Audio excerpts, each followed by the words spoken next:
Gravis or Honda Beat, idol. Parehong galing sa reputable brand, parehong reliable, parehong matipid. May very minimal difference lang sa kanilang dalawa. Ito, sasabihin ko sa iyo kung ano sila. Si Gravis 125, si Beat 110 ata, 115. Very minimal in difference ng displacement pero mas matipid talaga si Honda Beat. Although di naman nalalayo yung consumption, mas matipid ng onti si Honda Beat. Sa maintenance, di naman din nagkakalayo yan. Siguro yung pagka magpapalitan ng belt, bola, linis pang gilid, change oil. Ang lang siguro nasa around 800 ml lang.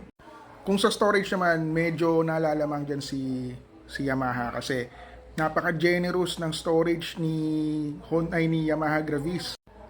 Kasya yung isang full face sa ilalim ng compartment, sa underseat compartment. Tapos mas malawak ng dihamak yung floorboard niya. Bakit? Kasi yung access para magasolinahan yung Gravis is nasa harap. Kaya nagkaroon ng malaking room para sa underseat compartment. Another key difference, si Honda Beat pagkakaalam ko meron pang kickstarter. Although FI na sila pareho, si Honda Beat hindi niya inaalis yung kickstarter niya. Kadalasan kasi ngayon tinatanggal na yung kickstarter. Para saan ba yun? Pagka nalobat kasi yung baterya ng motor mo, hindi ka na makakapag-start pag wala kang kickstarter. Pero si Honda Beat V3, meron pa rin nung kickstarter. Kaya pag nalobat ka, makakapag-start ka pa rin using the kickstarter. Another key difference is yung gulong, mas malapad ng dihamak yung gulong ni Yamaha Gravis sa harap at likod. Meaning, mas stable siya gamitin.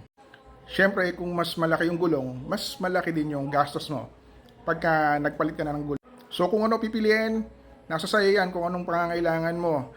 If you value storage, go for the Yamaha Gravis. Pero kung mas gusto mo mas tipid, mas simpler ride, go for the Honda Beat V3. I personally, mas pipiliin ko yung Gravis kasi ang laki ko. Ang pangit ko tingnan pagka sa Beat ako nakasakay.